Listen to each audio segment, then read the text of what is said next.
బీసీల హక్కుల కోసం ఆమరణ నిరాహార దీక్ష చేస్తున్న మీరు ఒక రాయలసీమ వాసిగా రాయలసీమ లిఫ్ట్ ఇరిగేషన్ గురించి ఏం చెప్పబోతున్నారు? అంటే శ్రీశైలం ఎగువ నుంచి వాటర్ని లిఫ్ట్ చేసి రాయలసీమకు అందించాలని జగన్ గారు ఒక కంకణం కట్టుకున్నారు. అప్పట్లో తెలంగాణ ప్రభుత్వం కొద్దిగా అడ్డగించింది, దాంతో అది నెమ్మదించింది, అయితే టెండర్ల వరకు కూడా వచ్చింది. అయితే ఇప్పుడున్న కూటమి సర్కార్ అది పూర్తి చేస్తుందంటే రేవంత్ రెడ్డి గారు చెప్పారు. నేను రిక్వెస్ట్ చేయడం వల్లే చంద్రబాబు గారు ఆపేశారు రాయలసీమ లిఫ్ట్ ఇరిగేషన్ అంటున్నారు అనమాట. దాని గురించి ఒక రాయలసీమ వాసిగా మీ స్టాండ్ ఏంటి? అసలుకి లిఫ్ట్ ఇరిగేషన్పై పోరాటం చేసే అవకాశం ఉందా? కేవలం బీసీ జపం చేసుకుంటూ బీసీల కోసమే దీక్షలు చేసుకుంటా పోతే రాయలసీమ రైతాంగం పరిస్థితి, వాళ్ళ స్థితిగతుల గురించి పట్టించుకోరా? రాయలసీమ ప్రాజెక్టులకు సంబంధించి ఇంతకుముందే అన్న అడిగినప్పుడు నేను చెప్పడం జరిగింది.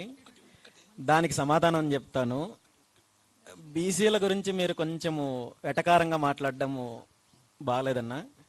బీసీల సమస్యలు అంటే ఈ రాష్ట్రంలో ఉన్న 3 కోట్ల మందికి సంబంధించిన బీసీల అంశం. ఇది నా ఒక్కడిదో, లేదా నా పార్టీదో, లేదా 100 మందికో, 1000 మందికో, లేదంటే ఒక గ్రామానికో, ఒక ఊరికో సంబంధించిన అంశం కాదు.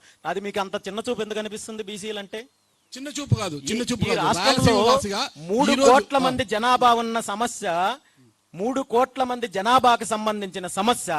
గత 44 సంవత్సరాల నుండి ఒక పార్టీ 22 సంవత్సరాలు అధికారాన్ని అనుభవించి తప్పుడు హామీలు ఇచ్చి ఆ మాట తప్పి బీసీలను వంచిస్తుంటే, దాని మీద పోరాటం చేస్తుంటే అది వెటకారంగా ఎందుకు అనిపిస్తుంది మీకు? వెటకారం కాదు. రాయలసీమకి ఈ రోజు అన్యాయం చేయడం లేదు. ఏ ప్రభుత్వం వచ్చినా రాయలసీమ నీటి సాగు తాగునీటి విషయంలో కూడా రాయలసీమకు అనాదిగా అన్యాయం జరుగుతూనే ఉందన్నమాట. దాని గురించి ఎందుకు మాట్లాడడం లేదు? ఏ ఒక్కరు కూడా ఎందుకు మాట్లాడడం లేదు? ఈరోజు కర్నూలుకు గుండెకాయ లాంటి గుండ్రేవులను పూర్తి చేసేందుకు ఎవరు కూడా ముందుకు రావడం లేదు. కర్నూలు అంటేనే అసలు గుండ్రేవుల కోసం వాళ్ళు 1000 కళ్ళతో ఎదురు చూస్తున్నారు కర్నూలు వాసులు. గుండ్రేవుల గురించి ఎవరు మాట్లాడట్లేదు. అక్కడ ప్రతిసారి గుండ్రేవులను పూర్తి చేస్తాం, వేదవతిని మేము పూర్తి చేస్తాం చెప్పడం తప్పితే వాటి గురించి మాట్లాడడం లేదు. కరువు అంటే గుర్తుకొచ్చేది రాయలసీమ. రాయలసీమకు సాగునీరు తాగునీరు చాలా అవసరం. వాటి గురించి మీరు ఏం మాట్లాడతారు అంటున్నా తప్పితే బీసీలను నేను ఎక్కడ చులకన చేయడం లేదు, తప్పు చేసి మాట్లాడడం లేదు. రాయలసీమ ప్రాజెక్ట్ అంశంలో బీసీలను తీసుకొచ్చారు కాబట్టి నేను అన్నాను. రాయలసీమ ప్రాజెక్టుల గురించి, నీటి గురించి, వీళ్ళు ఇచ్చిన హామీల గురించి మాట్లాడితే నేను సమాధానం చెప్పడానికి సిద్ధంగా ఉన్నానన్న. గతంలో కూడా అన్న అడిగినప్పుడు నేను చాలా స్పష్టంగా చెప్పడం జరిగింది. ఖచ్చితంగా రాయలసీమలో ఉన్న పెండింగ్ ప్రాజెక్టుల విషయంలో బీసీవై పార్టీ ఇప్పటికే చాలా సందర్భాల్లో పోరాటం చేసింది.